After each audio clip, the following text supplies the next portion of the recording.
From things in the air to new things for our bodies, join me as we explore 2050. What would be the future technology?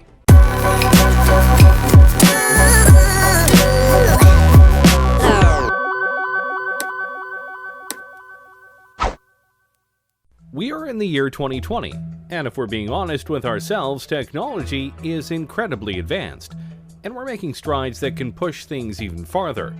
We have cars that are much safer than they've been in the past decade, and we're even making fully electric cars that can help save the planet. There are even plans for self-driving cars and even self-driving Ubers that make the future of transportation very exciting. And that's just one technology that we're growing at a fast rate. What about all the others that are out there? What will technology be as we get closer and closer to 2050? Let's start with one that well and truly could happen very soon. Drones. Wait a minute, drones are already here. And yes, they are. But more times than not, the drones you are seeing are small, piloted by people who are just trying to have some fun, or the ones that are used by the military right now for strikes and surveillance. All very fun, but in the future, drones could be an integral part of our daily lives. You've likely seen shows and people talk about how in a few years drones could be the new delivery services. Anything from pizza to Amazon packages and more. And honestly, that's very probable. Drones right now can be incredibly sophisticated, and some TV shows actually use them for sweeping and aerial shots as they film. It's very cool, but to do deliveries, they'd have to be a little bit more programmed, as human error no doubt would be a very big buzzkill. Not that it's impossible right now, it's more of a question of numbers, logistics, costs, and making sure that the deliveries themselves are done in a methodical and careful manner. After all, it's bad enough when delivery people don't care enough about our packages and they just throw them onto the porch and potentially break stuff. The last thing we need is that to happen with drones. But by 2050, we may not only have drones delivering our packages, we might be looking up at the sky and seeing drones flying all over with incredible speeds and accuracy. And they potentially could be all run by AI. The potential is there, and by that point, various upgrades to drones and their programming will no doubt make them all the more efficient, durable, and quick. And potentially, they could go beyond basic deliveries for people and do emergency work. Imagine a drone taking a vital piece of medical material to a hospital to ensure it doesn't get stuck in traffic, or helping watch over an important convoy to let people know on the ground if there's trouble. There are many ways that drones could affect our world. The only question is, will we let them by 2050? Let's keep going with transportation, shall we? Right now, one of the biggest ways to get around the countries we live in are trains. Trains ferry people and all sorts of cargo around in an efficient and reliable manner, which is why they've been in use for hundreds of years. But if we're being honest here, while trains are efficient and reliable in certain ways, they aren't exactly fast, especially when it comes to passenger and freight trains. They can take a long time to get to their destination, and at times, it's more logical to take other modes of transportation, which is why companies are making special kinds of trains that can go much faster. You know of the magnetic trains of Japan, no doubt, but others like the Virgin Hyperloop are trying to push things even farther. Passengers or cargo are loaded into the Hyperloop vehicle and accelerate gradually via electric propulsion through a low-pressure tube. The vehicle floats above the track using magnetic levitation and glides at airline speeds for long distances due to ultra-low aerodynamic drag. Science fiction? Hardly. In fact, the first vehicle of the Hyperloop has already been tested and proven, and some larger tests are being scheduled for the next few years. And if this works, traveling across the country will be much faster. How much faster? The Hyperloop aims to send people shooting across the tubes that they make at a rate of about 600 miles per hour. Which means if they were able to do this across the entire United States from east to west, or vice versa, you could travel across the whole country in about 5 hours, give or take. Considering it would take much longer for a regular train ride or car ride, that's a big improvement. And they're planning to do this with not just people but cargo. Imagine being able to ship something in the morning on the west coast to the east coast and know it will get there before the day ends. That is quite impressive. Plus, the tubes would be built underground as to not disturb wildlife, and they will go and make it in a way where there are no carbon emissions. So they're fast, they're reliable, and they won't harm the planet, Seems like a win all around. Of course, you do have to wonder what it would be like to be on a 600-mile-per-hour train thing, but hey, we'll just find out soon. And by 2050, this could be one of the main modes of transportation around the world. Before we show off even more technologies we could have by 2050, be sure to like the video and subscribe to the channel. That way you don't miss any of our weekly videos.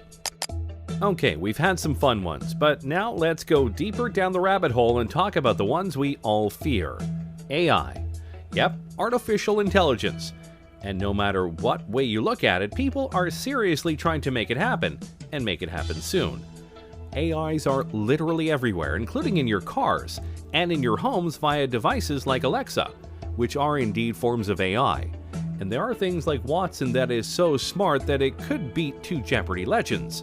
So by 2050, AI could be so advanced that our cultures, our world, could literally be run by them in a logistical and computing sense, or in a Terminator humans are obsolete sense. And believe it or not, we're closer to that than you might think. Google's DeepMind isn't there yet, but really I'm sure they'll probably discover those things along the way. And by 2020, it's possible their computer could be superhuman and could be conscious, Pearson has said. That could be the beginning of the end, really. Is Judgment Day inevitable? Maybe, maybe not. It just depends on how far we go with AI and how much we're able to control it, or if we can't fully control it once they reach certain levels of intelligence. Of course, for all of our worries about AI, there is a chance it could be all fine. Imagine if the lighter side of sci-fi comes through in regards to AI, and we get a bright future powered by AI. Think about it. What if by 2050 we each get our own unique AI? We could customize how they sound, how they look, and basically have a BFF that'll help us out in life in various ways. Remind us of things like Alexa, guide us in homework and fields of study, be a being that we can bounce ideas off of, etc. If that form of AI came through, then by 2050 we could live in a utopia where AI helps us be better. Until they revolt and we have iRobot going on. But hey, let's not dwell on our potential doom. Let's show off another technology that many people are hoping for: space travel. Yeah, when you think about the decade we're in right now, the 2020s, the biggest goal of the world by far is to get to Mars, and possibly beyond it. But it's not just about landing there, though that would and will be a crowning achievement for humanity in the decade and in recent times. More importantly than just landing there, though, is the ability to start setting up the first human colony on another planet. We've been to the moon many times, but we haven't tried to live there for various reasons. Mars seems to be the place where many feel we can go in order to live amongst the stars, and many speculate that by 2030 at the latest, barring setbacks, accidents, and other things obviously, we could not only be colonizing Mars but having regular shuttles go there so that people can see the red planet for themselves.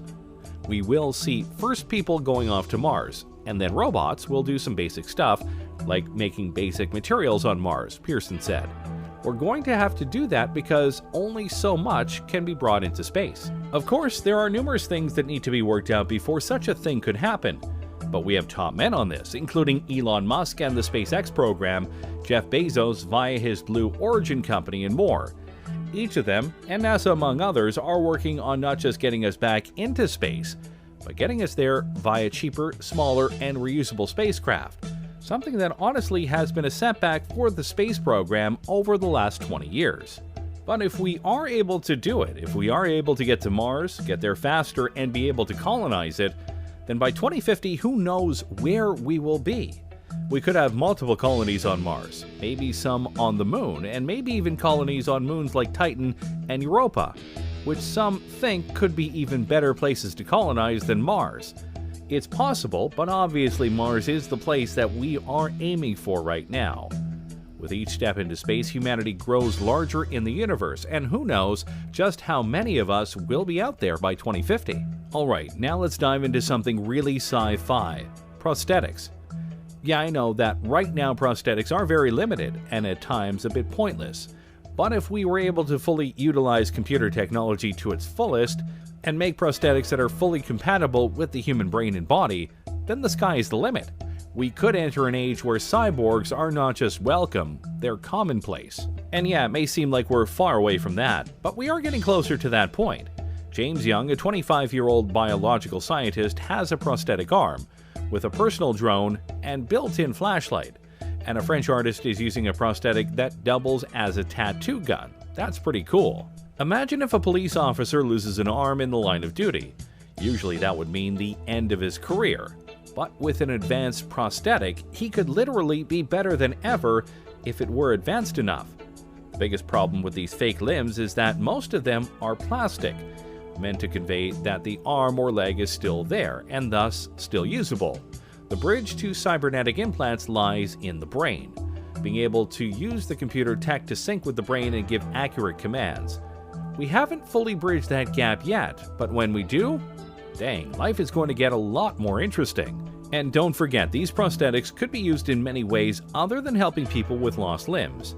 They could be put onto other objects, or potentially even be worn as exoskeletons when needed. Think of it like Jax from Mortal Kombat.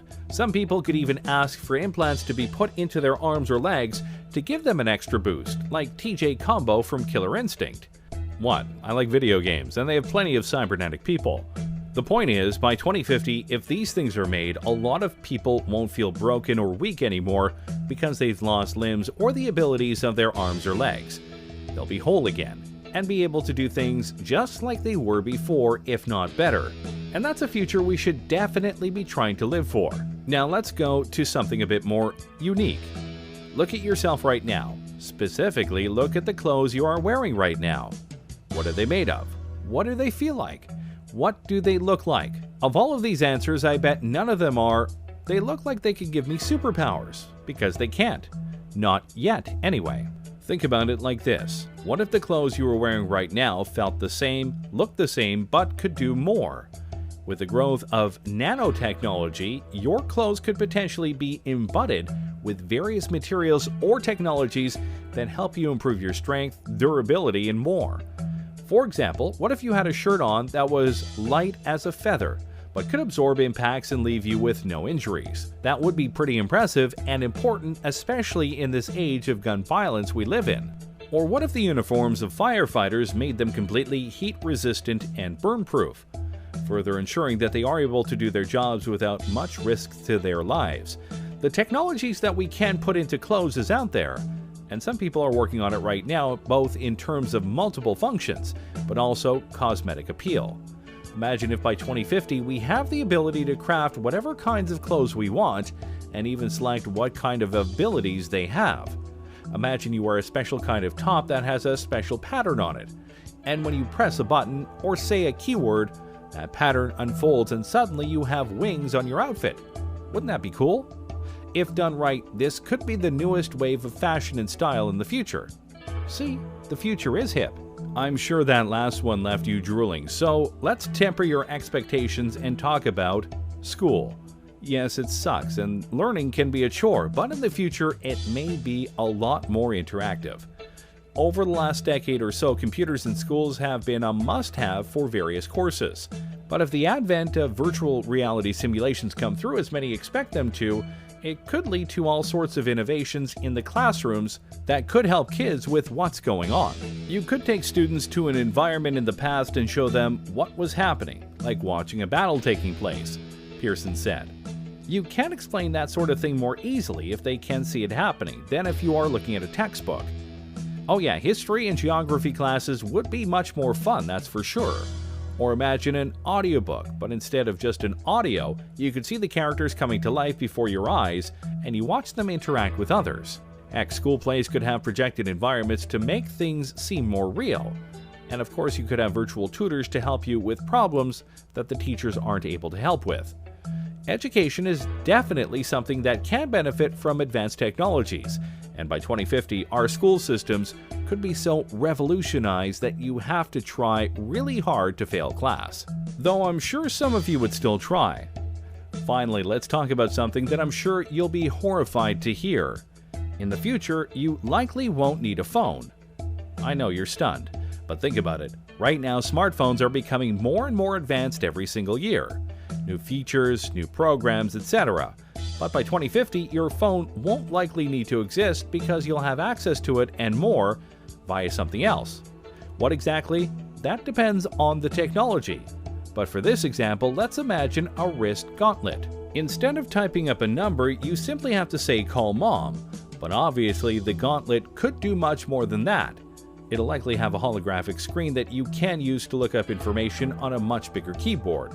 And depending on what sci-fi future you believe we'll have, it'll have things that can scan objects, detect dangers, warn you about upcoming problems, and may even have an AI companion. So yeah, your phones are important right now, but in the future, more than likely not. Thanks for watching, everyone.